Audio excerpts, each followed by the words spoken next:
Bismillahirrahmanirrahim. Assalamualaikum warahmatullahi wabarakatuh. Saya Kartika Wijayanti, angkatan 18.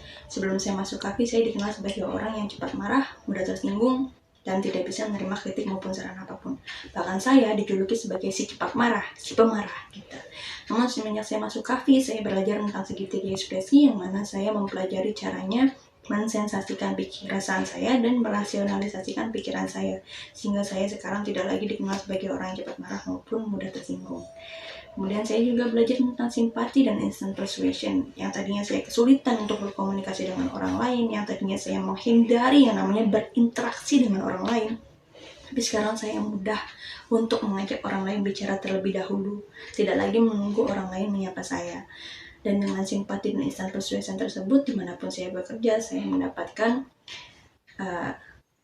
simpati dari bos-bos saya. Bos-bos saya semua menyukai saya. Bahkan saya juga mendapatkan prestasi sebagai marketing, sebagai penjualan terbaik. Dan itu tidak jauh lagi dari simpati dan instant persuasion saya kepada klien-klien saya. Kemudian saya juga belajar tentang 3E. Mungkin tadinya saya tidak pernah mau ambil pusing perihal kalau melakukan ini harus gimana, tapi sekarang setiap kali melakukan sesuatu, saya lebih banyak fokus untuk kalau melakukan hal ini harus ada etikanya apa, melakukan ini etiketnya apa, dan estetikanya seperti apa gitu.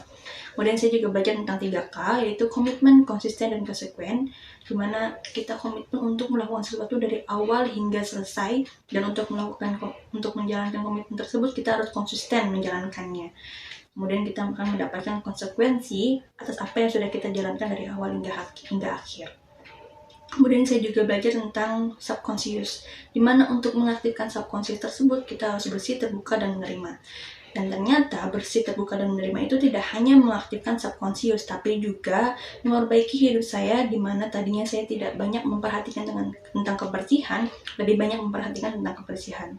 Baik itu kebersihan lingkungan saya, kebersihan hati, kebersihan diri, dan lain sebagainya. Saya juga lebih terbuka kepada orang lain, mulai dari gesturnya dan segala macamnya. Juga saya lebih banyak menerima, misalkan menerima keadaan, menerima kondisi, juga menerima tipikal orang-orang yang dekat dengan saya. Kemudian saya juga belajar tentang tipologi manusia, dan dengan belajar tersebut saya mengetahui bahwa di dunia ini ada banyak sekali orang dengan kepribadian yang berbeda-beda. Mulai dari koleris, sanguinis, melankolis, plekmatis, ada juga dari visual, auditory, kinestetik, dan lain sebagainya. Dan dengan tipologi tersebut kita bisa mengetahui bahwa orang dengan tipologi ini tidak bisa dihadapi dengan tipologi ini. Jadi dengan mengetahui tipologi orang lain, kita tahu bagaimana menyesuaikan diri dengan orang tersebut. Dan dengan menyesuaikan diri, kita bisa untuk berinteraksi dengan mereka secara nyaman. Kemudian saya juga belajar tentang teori kesucian diri, yaitu mempelajari bahwa di dunia ini kita memiliki peran masing-masing dan kita harus menjalankan sesuai dengan peran kita tersebut. Mulai dari peran kita sebagai hamba Allah, peran kita sebagai anak, peran kita sebagai pekerja, sebagai murid, dan lain sebagainya. Kemudian saya juga belajar tentang manusia makhluk gaib, bahwa kita ini sebagai manusia tidak akan selamanya berada di dunia. Kita akan suatu saat meninggalkan dunia ini, dan ketika kita meninggalkan dunia ini, kita hanya akan dikenang, reputasi kita yang dikenang. Maka untuk bisa mempersiapkan diri jika nanti suatu waktu kita meninggalkan dunia, maka kita harus mempersiapkan agar kita nantinya dikenal sebagai orang yang baik, orang yang rajin, orang yang disiplin, dan lain sebagainya.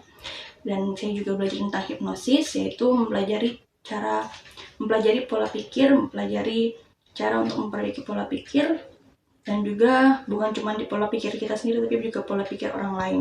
Dan dengan memperbaiki pola pikir tersebut, itu akan memperbaiki kehidupan kita maupun kehidupan orang lain.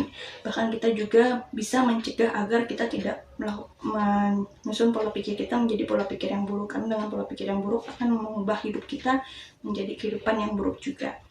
Demikian, wassalamualaikum warahmatullahi wabarakatuh.